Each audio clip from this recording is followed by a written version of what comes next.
And greetings, everyone, and welcome. This is your favorite heretic here, Kurt, and want to welcome.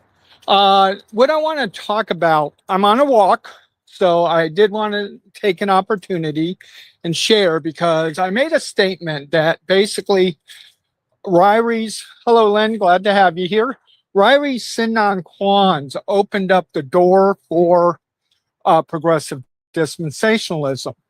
So what I want to do is I want to explain why I'm saying that because I know Charles didn't really like that. Some others didn't like that because again, we do have a lot of classical traditional dispensationalists. Myself, I'm not one. I'm more of a Darwinian dispensationalist.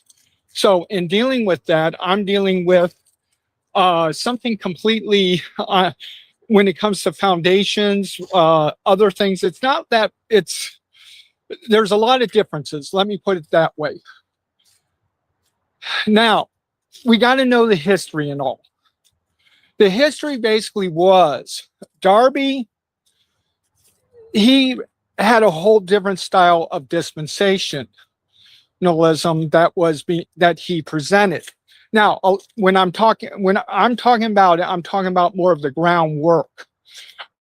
He did not see that there has to be a test and then a fail, so that a new dispensation starts up. He didn't. He saw that dispensations can happen or be going at the same time. There's other aspects. One of the other things that Darby did was he really emphasized the fact that dispensations are not about ages and times. And so, like I said, this is the foundational type things. A lot of the other stuff, there's a lot of agreement and stuff. So I'm not doing with that. But what happened was Darby had one, he had one major, huge flaw. He was so intellectual. His high IQ was probably way up there and stuff, that when it came to being able to write, to put down, to do some of these things, he was horrible at it. He had to get people to go ahead, grab his notes, and they then tried to figure it out. And I'm talking his friends during the time even. There's writings about them basically, as we would say, cursing his name while they're trying to decipher what Darby said. As a result of that, his understandings, his dispensational view and things was out there, but it wasn't systematized. It wasn't fully put together, things like that. So we got to understand that. Now, when Schofield came on, he basically, and doing the Schofield Bible, that was around 1925, he presented a whole different style of dispensationalism when it came to the core. He's the one that basically put in ages, times, said there has to be a test, and then it'll end in failure and things like that. Okay? So as time progressed, now you have Darby. In 1965, so again, this is way back when he wrote, it's called Dispensational Today. The revised version is just called Dispensational Revised.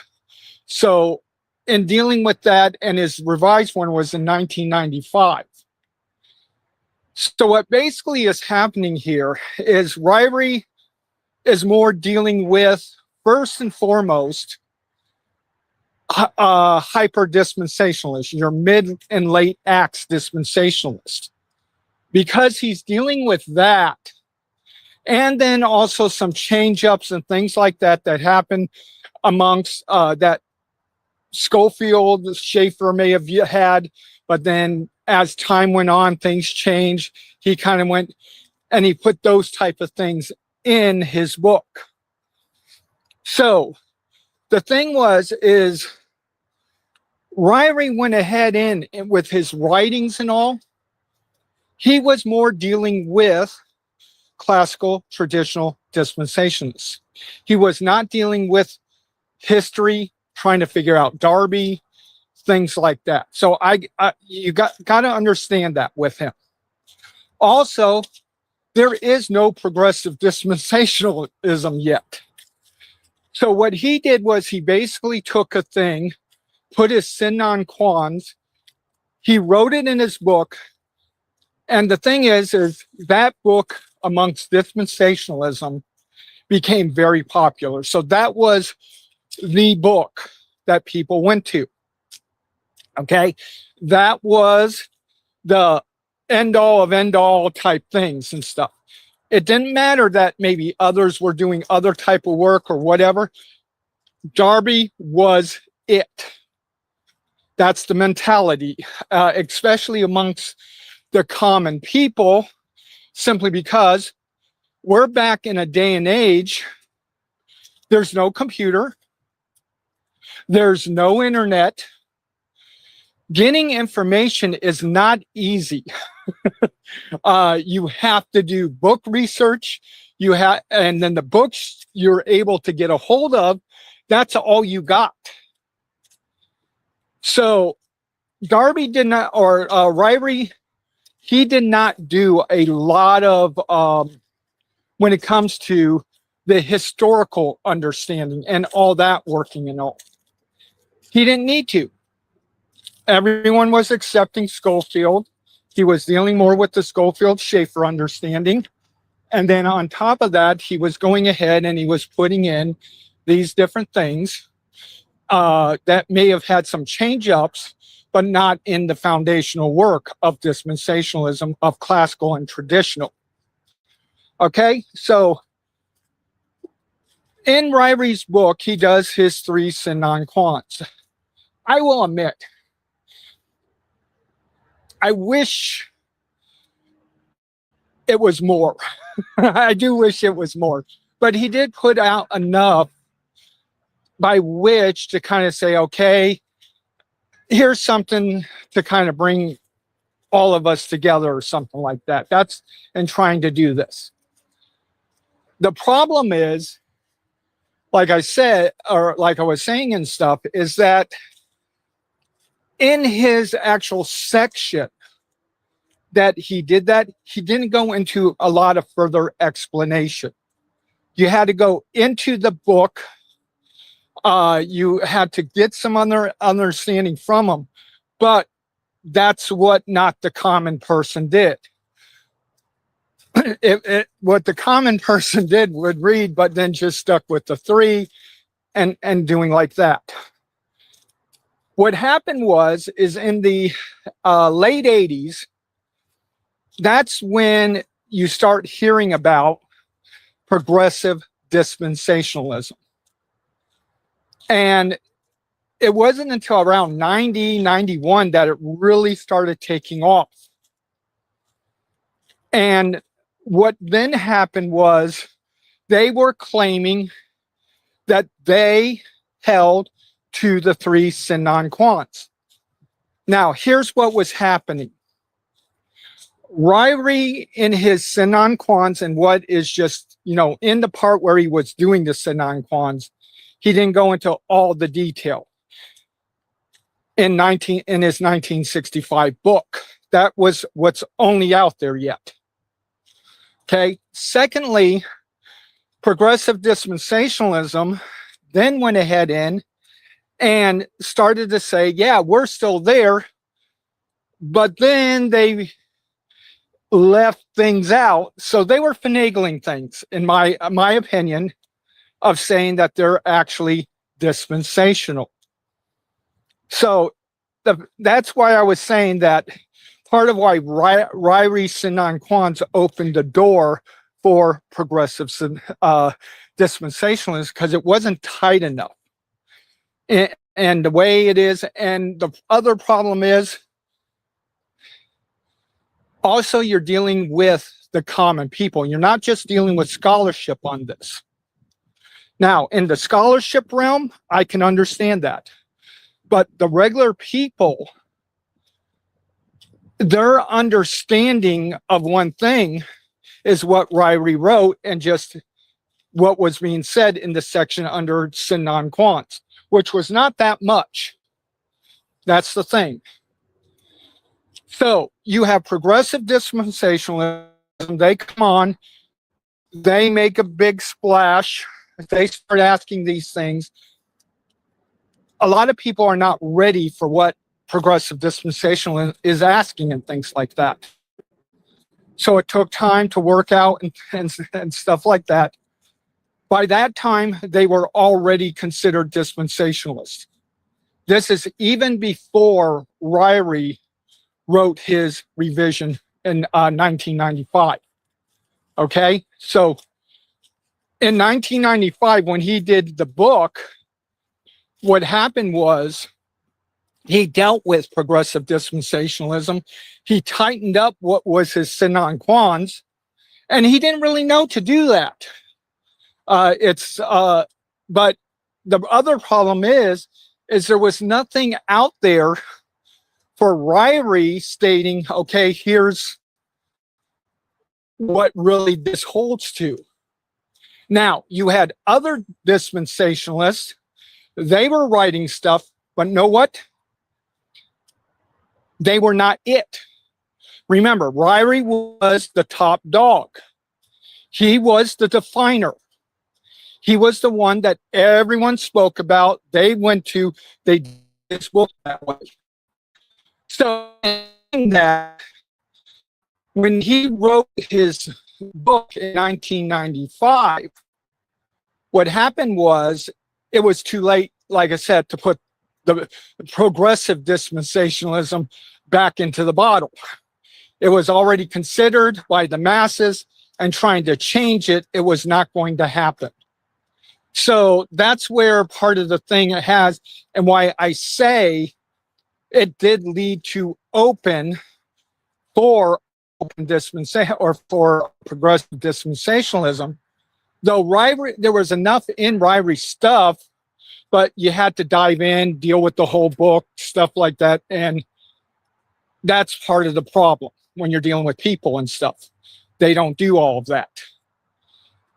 So basically what happened was you're dealing with Ryrie working out after the fact and putting out the things to strengthen up his Sine Non Qua. I wish we could go in and, as dispensationalists basically say, hyper dispensationalists are not this, but it can't be. I'm sorry, but Dallas Theological Seminary, they went progressive for the most part. They were classical, they went progressive, they have all their thing. There's nothing we can do to stop and say they're not dispensational. So I put it in the category. That's part of the thing that I'm dealing with. Now, I'm dealing, as I said earlier, Ryrie was not a historian. He was not diving into Darby, understanding Darby, things like that. His purpose was what he was trying to do with his book was try to strengthen up or show and stuff for classic traditional dispensationalism in his 1965, mostly against hyper dispensationalism and what he called ultra dispensationalism. What then happened was the other problem in this whole time of the 1900s, no one really went in and truly tried to study what Darby actually said. They just assumed Darby believed what Schofield stated. So that created another problem of what was happening. And then, like I said, when Roy Huebner came out, and the first publication we have. Now, he may have done something earlier, but the one that was in book form that became to the masses, other things, was in 1993. That still gave time, about 2 years for Ryrie to kind of deal with that a little bit, but he was not engaging in that when he did his revised dispensation. He was staying on course with what he's already at. He wasn't right. So in the revised, he wasn't going to be dealing with Darby at all, and Huebner. So in doing that, I don't want to say I grew up in the 80s and 90s with Ryrie, with his books, reading him, being learned, and he had a lot of good things. So I'm not saying that Ryrie is not a scholar. Ryrie actually helped our thinking in a lot of ways, getting us to think in a different patterns and stuff like that. So I give a lot of credit to Ryrie. I think Ryrie was a very godly man. He was doing the best he was able to do within his scope. So in doing that. So when I make statements like it opened up, the problem is many people don't know what's all going on in the history and stuff like that. So that's why I wanted to come and kind of put that out there, because it's not that so much Ryrie's fault, though he's not expecting progressive dispensationalism, but it still wasn't tight enough by which progressive dispensationalism couldn't use it to get into the door. That's what I'm saying is. So I do put a lot of blame on progressive dispensationalism. I put a lot of problems and stuff and dealing with. Now, another part with me is, if you, and I've stated this before, I have to admit, I was almost on the verge of just giving up dispensationalism. I could not comport with classic or traditional dispensationalism. Now, did I agree with some things like the pre-trib rapture, the millennium? Yes. Did I agree with certain dispensations? Yes. Did I agree with some of them not being? Or what I say, did I go against some of them that they said war? Yes. This was even before reading Huebner. I was starting to get these ideas and stuff. But then on top of it, like I said, once I got Huebner's book and I started reading, I started realizing biblically, I am more following Darby. So I'm able to say I'm a dispensationalist, but I follow more Darby's actually thinking and dealing with. So in doing all that, I want to say Ryrie is a scholar. He is working within the area of classical traditional dispensationalism. He tried to deal with certain things. I guess what I wished, and it could have been, was where he could have really wrote something that would have said beforehand when progressive came out and tried to do their thing to really strengthen the Sine Non Quas rather than waiting and they were already established. That's where I'm saying it opened up the door. Because again, not because Ryrie wrote incorrectly, it's because progressive dispensationalism used it against to allow themselves to be called dispensational when they were not. So just to kind of give the history and stuff like that, that's part of the thing. So I'm not downing Ryrie. Don't get me wrong, but I am scholarly saying in my research and things like that, there were problems. That's what I do. Now, sometimes the way I say it may not be the best way. I will admit that. I hear sometimes myself how I say something, and I have to stop. I have to say, let me change that. Let me say it differently. Sometimes I don't know about it until afterwards. So I do apologize for my weaknesses also. I wish I could be more on a Ryrie level in dealing with stuff, but I'm not. But at the same time, I still have the ability and all to be able to state things, deal with things, have things where in learning, I am different than Ryrie when it comes to dispensationalism in many ways. I'm different than Charles because I don't hold to a classical, traditional dispensationalism. That's where the big change up and where I come from and why I think so differently, such as the Mosaic covenant is still around, the new covenant is not. We die to sin, not the law has died, but we as Christians die with sin because, or die from sin because we die with Christ. All the different things that I've been saying and dealing with, it comes from a different way of viewing things and dealing with things. I am thankful that Charles allows me to come on, be a part of the Layman Seminary. Yes, I do bring about challenges and things like that in that way. But again, I don't want to down Ryrie on his godliness. I don't want to down Ryrie on a lot of the stuff that he's done. I don't want to really down him on his scholarship, even within staying within the traditional classic dispensationalism.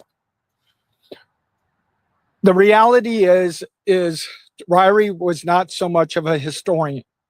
Even with his books where he did like the pre-trib rapture, went to the early churches, quoted, I've read that, wasn't that impressed. I will admit, like I said, it's more to the dispensational. A lot of people came back, said differently. And as time went on, what happened was it was able to be further researched. And know what? It's showing Ryrie was more correct on a lot of the stuff that he stated, even in it. So I thought it was still, or I will admit, I didn't know because I couldn't really research to really make sure, are these statements actually factual within their context? So that's why I couldn't use it. So that's why I was kind of like, it may work, but I have to be honest, I can't really use it all that much because I can't prove it.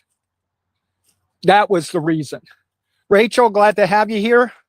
So in dealing with, I just wanted to let you know that, yeah, I do have some differences with where Ryrie and I do not agree. I evaluate just as people evaluate me, and if they do it scholarly and things like that, and show it, I can say, yes, that's where I was wrong, or that's a problem. I need to change. I mean, I'm listening to the shorts, and as I listen to the shorts, there are certain words I keep saying over and over and over. And I really need to get them out of my vocabulary. And I'm trying to, but I'm so used to saying it. It's so hard to change. So I do notice some of these things. Again, the way I say things, I will admit, I don't say them always properly. If you need to call me out on that, put it in, call me out, say, hey, Kurt, I think you need to look back at this, see how you stated it. And if I notice there's something like that, I'm going to come back and I'm going to say something just like I'm doing with this stream. Kanamaro, glad to have you here.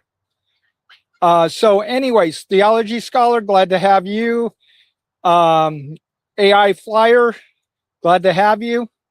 So with the different things, I know I'm not the best speaker. I know I have idioms that are worthless. I say again so much, it's ridiculous after hearing myself. Stuff, another problem of mine, and there's a couple others. So I'm trying to, but when you're speaking for 3 hours, 3.5 hours, it gets harder and but still, I need to learn.